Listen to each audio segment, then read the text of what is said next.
నమస్తే SN news కి స్వాగతం. నేను పార్వతి. బులెటిన్లోకి వెళ్లే ముందు హెడ్లైన్స్ చూద్దాం. క్రిస్మస్ వేడుకలను అధికారికంగా నిర్వహించడం అభినందనీయం. ముఖ్యమంత్రి కేసీఆర్ కు కృతజ్ఞతలు తెలిపిన జిల్లా క్రిస్టియన్ జేఏసీ నేతలు. అభివృద్ధి కార్యక్రమాల పెండింగ్ పనులను వెంటనే పూర్తి చేయాలి. పంచాయతీరాజ్ ఆర్డబ్ల్యూఎస్ అధికారులను ఆదేశించిన ZP CEO Lakshminarayana. 1998 DSC qualified అభ్యర్థులకు టీచర్ ఉద్యోగాలు కల్పించడం పట్ల హర్షం. సీఎం కేసీఆర్ చిత్రపటానికి క్షీరాభిషేకం. వివిధ అభివృద్ధి కార్యక్రమాలకు విడుదల చేసిన నిధులను సక్రమంగా వినియోగించి పెండింగ్ పనులను సకాలంలో పూర్తి చేయాలని జెడ్పీ సీఈఓ లక్ష్మీనారాయణ అధికారులను ఆదేశించారు. జిల్లా కేంద్రంలోని జెడ్పీ సమావేశ మందిరంలో BRGF, state finance commission, 13 finance commission, general ఫండ్లకు సంబంధించి Panchayati Raj AE, RWS EE, municipal కమిషనర్లకు విడుదల చేసిన నిధులపై సమీక్షా సమావేశం నిర్వహించారు. ఈ సందర్భంగా ఆయన ఇందుకు సంబంధించి నిధుల ఖర్చు, మిగులుబాటు గురించి అధికారులను అడిగి తెలుసుకున్నారు. పెండింగ్ పనులను గడువులోగా వెంటనే పూర్తి చేసేందుకు చర్యలు తీసుకోవాలని ఆదేశించారు.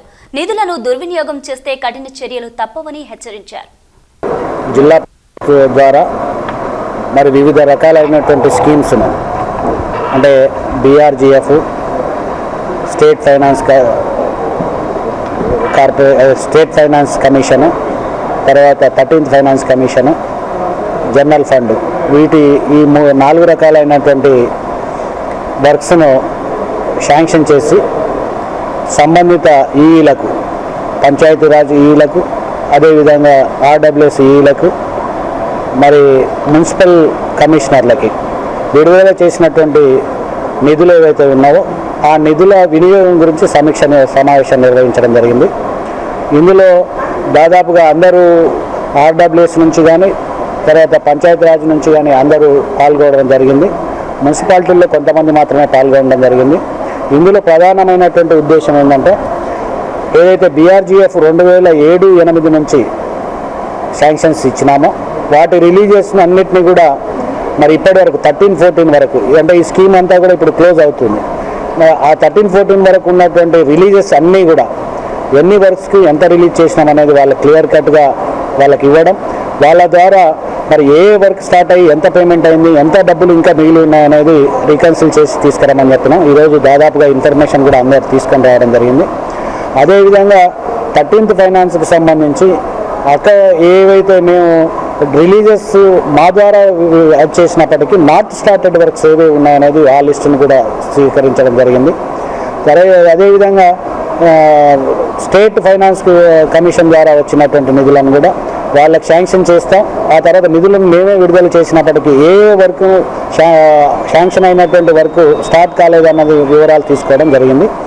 వీటిని అన్నింటినీ కూడా మరి కంపైల్ చేసి మరి ఏవైతే మరి నిధుల వినియోగం ఇంకా కావాల్సినటువంటి అవసరం ఏమైనా ఉందా, లేకుంటే ఇంకా ఎవరికైనా పేమెంట్స్ చేయాల్సిన వీటిని అన్నింటినీ రికన్సిల్ చేసి ఈ డిసెంబర్ వరకు మొత్తం దాదాపుగా జిల్లాలో ఆల్రెడీ మేము ఇచ్చినటువంటి నిధులన్నింటినీ ఖర్చు చేసే విధంగా మరి వాటిని యూసీలను సబ్మిట్ చేసే విధంగా వాళ్ళని ఆదేశించడం జరిగింది. అదే మాదిరిగా మరి ఆడిట్ ప్యారాస్ కూడా చాలా ఎక్కువగా ఉన్నాయి. ఆ ఆడిట్ ప్యారాస్ విషయంలో కూడా వారికి సూచనలు, సలహాలు ఇవ్వడం జరిగింది. తద్వారా వాళ్ళు సబ్మిట్ చేయమని చెప్పినాం. డిసెంబర్లో ఈ కార్యక్రమాలన్నింటినీ పూర్తి చేసి మరి వచ్చే సంవత్సరానికి మరి ఒక కొత్త, అంటే పాతవన్నింటినీ కూడా కంప్లీట్ చేసుకొని, పాత వర్క్స్ని కంప్లీట్ చేసుకొని మరి కొత్త వర్క్స్తో మాత్రమే వెళ్ళాలనేటటువంటి ప్రధానమైన ఉద్దేశంతో ఈరోజు ఈ సమావేశం ఏర్పాటు చేయడం జరిగింది. అవగాహన లేనితనంతో అక్రమ సంబంధాలు పెట్టుకోవడం ద్వారా అనేక సమస్యలు తలెత్తే అవకాశం ఉందని, వీటిని నిరోధించేందుకు తగిన జాగ్రత్తలు తీసుకోవాలని జిల్లా వైద్య ఆరోగ్య శాఖ అధికారి గోవింద్ వాంగ్మోరే అన్నారు. జిల్లా కేంద్రంలోని డిఎంహెచ్ఓ కార్యాలయంలో కుటుంబ నియంత్రణ తాత్కాలిక పద్ధతులపై ఏఎన్ఎంలకు అవగాహన సదస్సు నిర్వహించారు. ఈ సందర్భంగా ఆయన మాట్లాడుతూ, గ్రామీణ ప్రాంతాల్లో ఏఎన్ఎంలు గర్భిణీలు, పిల్లలకు మెరుగైన సేవలందించడంతో పాటు పెళ్లైన దంపతులకు సెక్స్ పై సరైన అవగాహన కల్పించాలన్నారు. చాలా మంది అవగాహన లేకపోవడం, అక్రమ సంబంధాల వల్ల ఎన్నో అనర్థాలు జరుగుతున్నాయని చెప్పారు.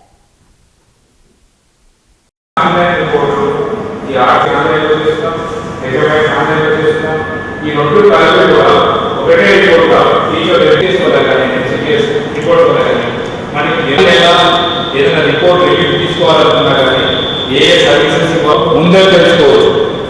హై రిస్క్ ప్రెగ్నెన్సీస్ లోబార్టిక్ బేబీస్ని మనం ముందే ఐడెంటిఫై చేస్తాం. అదేవిధంగా లోబార్టిక్ బేబీస్ కూడా ముందుగానే గుర్తించి ఎస్ఎన్సీ ఎలాంటి ఎస్ఎన్సీలో మనకి ముందే తెలుసుకోవడానికి అవకాశం ఉంది. కాబట్టి ఈ ఆన్లైన్ కోర్సు మనము ఎక్కువ ఇంపార్టెన్స్ చేసి ఈ ట్రైనింగ్ కూడా జరుగుతుంది.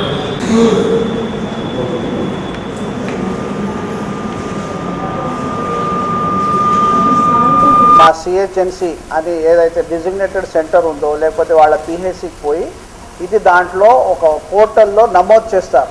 నమోదు చేస్తే ప్రతి జిల్లా వాళ్ళు ఇట్లా నమోదు చేసినందుకు ఈ సేవలు ఎంత జరుగుతున్నాయి, ఏం జరుగుతున్నాయని కడుపుతో ఉన్న ఆడ ఆమెకు ఒక నంబర్ ఇస్తారు, పుట్టిన పిల్లోడు కూడా ఒక నంబర్ ఇస్తారు. ఈ నంబర్ని మనం వీళ్లకు ఏమేమి ఇవ్వాలి, ఏమీ ఇవ్వలేదు, ఏం డ్యూ ఉన్నది అన్నది మనకు తెలిసి వస్తూ ఉంటుంది.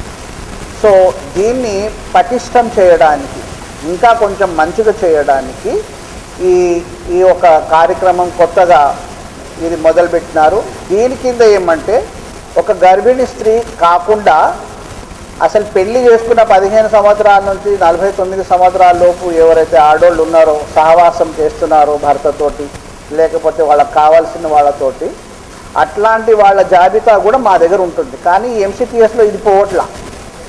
ఇప్పుడు వాళ్ళను ఈ దీంట్లో పెట్టించేసి వాళ్ళు మరి పెళ్లి కాగానే పెళ్లి కాగానే ఖర్చు అవుతుంది, ఇంటికి ఖర్చు అయిన తర్వాత అప్పుడే మళ్ళీ గర్భం దాలుస్తే మరి ఇంటి మీద భారం పడుతుంది. కాబట్టి వాళ్ళు ఏమన్నా పద్ధతి వాడుతున్నారా, కొంచెం సంవత్సరం 2 సంవత్సరాలు కొంచెం కాన్పు ముందు వేయటానికి, గర్భం రాకుండా ఏమన్నా నిరోధ్ కానీ లేకపోతే ఓరల్ పిల్స్ కానీ లేకపోతే ఐయుడి కానీ వాడుతున్నారా లేదా, వాడితే ఎంతమంది ఏ పద్ధతి వాడుతున్నారు, ఏ పద్ధతి వాళ్ళకి ఇష్టం ఉన్నది, లేకపోతే ఏ పద్ధతికి వాళ్ళు ఇష్టపడుతున్నారు అన్నది కనుగొనటానికి వాళ్ళని ఇక్కడ ఈ పోర్టల్లో తీసుకొస్తున్నాం. తర్వాత వాళ్ళు పెళ్లి చేసుకున్న ఎన్ని సంవత్సరాలకు గర్భవతి అవుతున్నారు అన్నది నమోదు చేస్తున్నాం. గర్భవతి అయినప్పుడు కూడా అదే నంబర్ వస్తుంది. ఈసీలో మేమైతే నంబర్ ఏదైతే ఇచ్చామో ఆ నంబరే ఆమెకు అక్కడ ఇస్తున్నాం. తర్వాత గర్భంలో మనకు ఇప్పుడున్న పారామీటర్స్ కన్నా, అంటే అక్కడున్న కొన్ని సార్లు కన్నా ఇవి కొంచెం ఎక్కువ ఇస్తున్నాం. అంటే నిజంగా ఈ చెకప్ ఎక్కడ అయింది, మేము 1వ చెకప్ 2వ చెకప్ రాస్తున్నాం, కానీ ఏ డేట్ నాడు అయింది, ఏ డేట్ నాడు కావాల్సి ఉండే, అది అయిందా లేదా, అయితే ఎంత దూరం అయింది, ఎంత దగ్గర అయింది. అట్లనే మనం కాన్పు పిల్లోడికి ఆమె కాన్పు చేయడానికి ఎక్కడ ప్లాన్ చేస్తే మరి అక్కడికి వెళ్ళిందా, వేరే చోటుకి వెళ్ళిందా. దేశంలో ఎక్కడా లేని విధంగా క్రిస్మస్ వేడుకలను తెలంగాణ రాష్ట్ర ప్రభుత్వం అధికారికంగా నిర్వహించేందుకు సీఎం కేసీఆర్ నిర్ణయం తీసుకోవడం అభినందనీయమని తెలంగాణ క్రిస్టియన్ జేఏసీ నేతలు అన్నారు. జిల్లా కేంద్రంలోని ఆర్ఎన్బి అతిథి గృహంలో ఏర్పాటు చేసిన మీడియా సమావేశంలో వారు మాట్లాడారు. దేశ చరిత్రలో కని విని ఎరగని రీతిలో తెలంగాణ 29వ రాష్ట్రం ఏర్పడిందని, రాష్ట్ర ఏర్పాటులో కేసీఆర్ ప్రముఖ పాత్ర పోషించారని గుర్తు చేశారు. సాధించిన రాష్ట్రంలో అన్ని వర్గాల ప్రజలు అభ్యున్నతి కోసం కృషి చేస్తున్నారని కొనియాడారు. పండుగ సందర్భంగా తెలంగాణ రాష్ట్రంలో 2 లక్షల మందికి 192 కేంద్రాల్లో వస్త్రాలను పంపిణీ చేయడం అభినందనీయమని అన్నారు. రాష్ట్రంలో దాదాపు 22,200 మంది పాస్టర్లు ఉన్నారని, హిందువులు ముస్లిం మత పెద్దలకు జీతభత్యాలు చెల్లించే విధంగా క్రైస్తవులకు కూడా చెల్లించేలా చొరవ తీసుకోవాలని కోరారు. డిసెంబర్ 16న అధికారికంగా తెలంగాణ రాష్ట్ర వ్యాప్తంగా విందును ఏర్పాటు చేయడం పట్ల ముఖ్యమంత్రి కేసీఆర్ కు మరోసారి కృతజ్ఞతలు తెలిపారు. ఈ కార్యక్రమంలో Telangana Christian JAC chairman Ravikumar, జిల్లా అధ్యక్షుడు సుందర్ పాల్, కార్యదర్శి శివకుమార్ పాల్గొన్నారు. ముఖ్యమంత్రి గౌరవనీయులు శ్రీ కె చంద్రశేఖర్ గారికి తెలంగాణ క్రిస్టియన్ జేఏసీ ద్వారా శుభాభివందనాలు తెలియజేస్తూ, ఇంతవరకు ఏ రాష్ట్రంలో క్రిస్మస్ వేడుకలను రాష్ట్ర ప్రభుత్వం అధికారంగా ప్రకటించకుండా ఉన్న విధానాన్ని ఒక నూతనకరమైన రాష్ట్రంలో క్రైస్తవుల పక్షంలో తీసుకున్న ఈ గొప్ప నిర్ణయానికి మరి క్రిస్టియన్ జేఏసీ ద్వారా మేము హర్షం వ్యక్తం చేస్తూ, ఈ ప్రభుత్వానికి, ఈ ప్రభుత్వ పాలనకు, ఈ ప్రభుత్వ యంత్రాంగానికి మరి క్రిస్టియన్ అందరూ రుణపడి ఉంటారని తెలియజేస్తూ, మరి ఒక్క మాట మేము రాష్ట్ర ముఖ్యమంత్రి గారికి క్రిస్టియన్ జేఏసీ ద్వారా తెలియజేయనది, 15th ఆగస్టు రోజున ఏ విధంగానైతే ప్రజల సంక్షేమాన్ని ప్రకటన చేస్తారో, 26th జనవరికి ఏ విధంగా ప్రజల పక్షంలో సంక్షేమ పథకాలను అమలు చేస్తారో, ఆ రీతిగానే మొట్టమొదటిసారిగా ఏర్పడ్డ రాష్ట్రంలో అధికారికంగా ప్రకటించిన ఈ క్రిస్మస్ వేడుకలలో మరి క్రైస్తవుల గురించి, క్రైస్తవుల సంక్షేమ పథకాల గురించి ప్రకటన చేయడాన్ని మేము కోరుచున్నాం. మరి ఇప్పుడైతే ప్రకటన చేసిన విధానంలో 2 లక్షల మందికి వస్త్ర పంపిణీ, ఆ రీతిగానే మరి అనేక మంది కార్యక్రమం చేయటానికి కొన్ని కార్యక్రమాలను ఏర్పాటు చేసిన విధానానికి సంతోషం వ్యక్తం చేస్తూ మరి గౌరవనీయులు ముఖ్యమంత్రి గారి దృష్టికి ఈ తెలంగాణ 10 జిల్లాలలో ఉన్న 464 మండలాలలో 23,200 మంది సేవకులు ఉన్నారు. 23,200 మంది పాస్టర్లు ఉన్నారు. అయితే 1977 సంవత్సరంలో జీవో ప్రకారము మసీదులలో మున్సీలకు జీతం ఇస్తున్నట్టుగా 7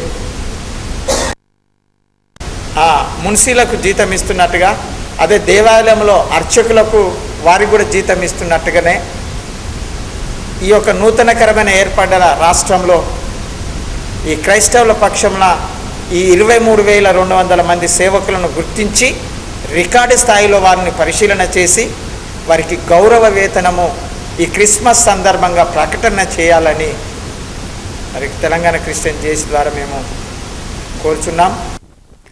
1998 డిఎస్సి క్వాలిఫైడ్ అభ్యర్థులకు టీచర్ ఉద్యోగాలు కల్పిస్తున్నట్లు సీఎం కేసీఆర్ ప్రకటించడం పట్ల 1998 డిఎస్సి క్వాలిఫైడ్ టీచర్ల సంఘం నేతలు హర్షం వ్యక్తం చేశారు. జిల్లా కేంద్రంలోని తెలంగాణ చౌరస్తాలో సీఎం కేసీఆర్ చిత్రపటానికి క్షీరాభిషేకం చేశారు. ఈ సందర్భంగా సంఘం జిల్లా అధ్యక్షుడు మహమూద్ మాట్లాడుతూ, ఎన్నాళ్లుగానో ఉద్యోగాల కోసం ఎదురు చూస్తున్న డిఎస్సి క్వాలిఫైడ్ అభ్యర్థులకు ఉద్యోగాలు కల్పించడం సంతోషంగా ఉందన్నారు. ముఖ్యమంత్రి కేసీఆర్ కు ఈ సందర్భంగా వారు ప్రత్యేకంగా కృతజ్ఞతలు తెలిపారు. ఈ కార్యక్రమంలో సంఘం నేతలు మురళీధర్ గౌడ్, లక్ష్మయ్య, శ్రీనివాసులు, రఘురాం, రాజేందర్ రెడ్డి, శంకర్ తదితరులు పాల్గొన్నారు.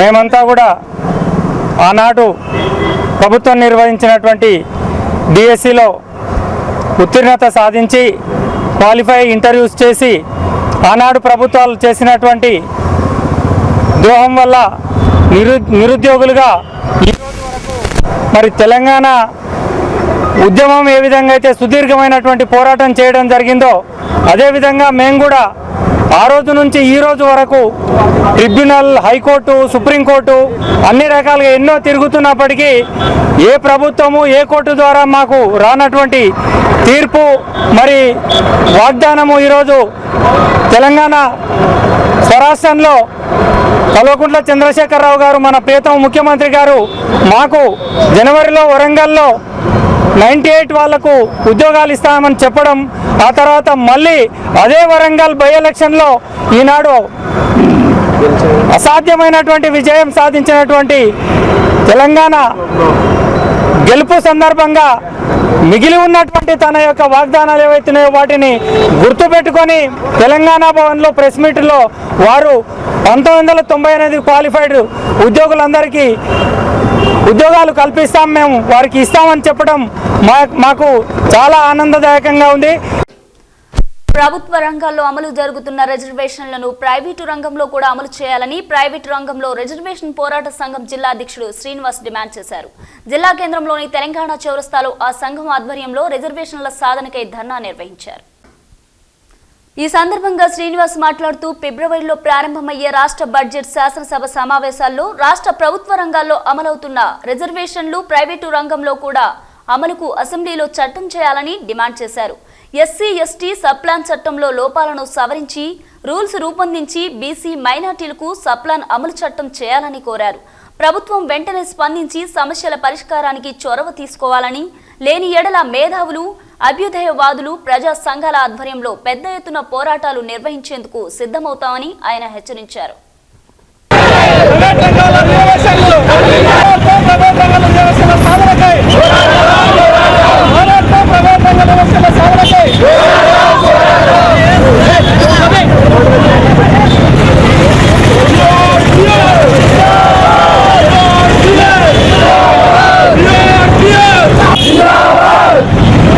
Yes!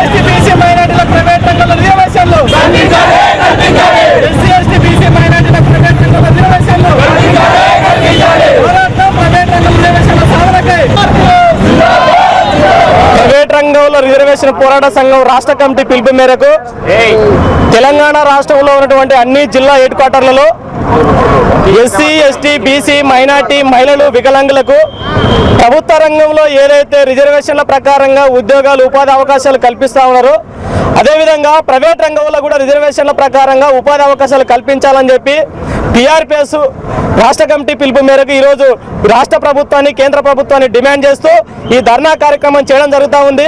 కేంద్ర రాష్ట్ర ప్రభుత్వాలు కార్పొరేటు ప్రైవేట్ వాళ్లకు ఈరోజు అనేక రకాలుగా రాయితీలు ఇస్తూ ఉంది. కంపెనీ ఏర్పాటు చేసుకునే దానికోసం కానీ తర్వాత వాటికి సంబంధించినటువంటి వాటర్ కానీ విద్యుత్ కానీ భూమి కానీ తర్వాత బ్యాంకుల నుంచి డబ్బులు కానీ ఇవన్నీ కూడా 90% పెట్టుబడులు ఈరోజు ప్రభుత్వం దగ్గర లబ్ధి పొందినటువంటి ప్రైవేట్ కంపెనీలు ఈరోజు అక్కడ రిజర్వేషన్లు ఇంప్లిమెంటేషన్ కాకపోవడం వల్ల దళిత గిరిజన బలహీన వర్గాలకు నష్టం జరుగుతూ ఉంది. కాబట్టి ఈ ప్రభుత్వం ఈ ఏదైతే 85% ఉన్నటువంటి ప్రభుత్వ రంగం ఈరోజు 85% ప్రైవేట్ రంగం విస్తరించింది, 15% ప్రభుత్వ రంగం పడిపోయింది.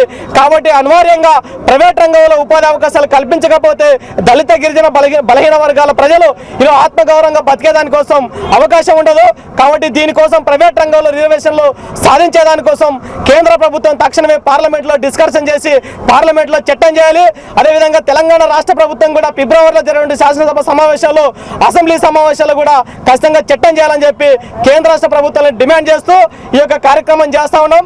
భవిష్యత్తులో కనుక ఈ యొక్క చట్టం కనుక చేయకపోతే ఈ రాష్ట్రంలో ఉన్నటువంటి మేధావులు అభ్యుదయవాదులు అదేవిధంగా ప్రజా సంఘాలు దళిత సంఘాలు ఇతర ప్రజా సంఘాలని కలుపుకొని పెద్ద ఎత్తున ఒక సమస్యల పోరాటాలు. షెడ్యూల్ కులాల అభివృద్ధి సంస్థ ఆధ్వర్యంలో హైదరాబాద్లోని బేగంపేట రామంతపూర్ పబ్లిక్ స్కూల్లో అడ్మిషన్లకై జిల్లా పరిషత్ సమావేశ మందిరంలో జెడ్పీసీఈఓ లక్ష్మీనారాయణ ఆధ్వర్యంలో లక్కీ టిప్ నిర్వహించారు. ఈ సందర్భంగా జెడ్పీసీఈఓ మాట్లాడుతూ హైదరాబాద్లోని బేగంపేట్ రామంతపూర్ పబ్లిక్ స్కూల్లో 5 మంది అడ్మిషన్లకై 120 దరఖాస్తులు రాగా అందులో 25 దరఖాస్తులు తిరస్కరించినట్లు తెలిపారు. 95 మంది విద్యార్థులకు లక్కీ డిప్ నిర్వహించగా అందులో 5గురిని ఎంపిక చేసినట్లు తెలిపారు. ఎంపికైన వారిలో అడ్మిషన్ కాని వారి స్థానంలో అడ్మిషన్ పొందేందుకు మరో 5గురిని వెయిటింగ్ లిస్ట్ కోసం ఎంపిక చేసినట్లు ఆయన వెల్లడించారు.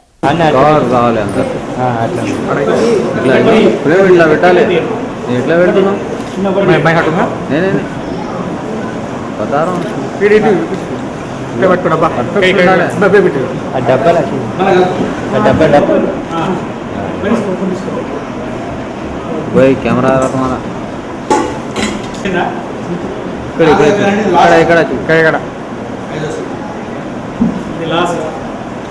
तुम्हारा మీ అందరి సమక్షంలో 5 సీట్లు ఉన్నాయి కాబట్టి మనం లాటరీ ద్వారా వీటిని చేస్తాం. ఎందుకంటే చిన్నపిల్లలు తర్వాత టెస్టులు పెట్టడం ఇబ్బందికరమైనటువంటి పరిస్థితి కాబట్టి ఈ లాటరీ ద్వారా చేయాలనేటటువంటిది ప్రభుత్వం నిర్ణయం తీసుకుంది.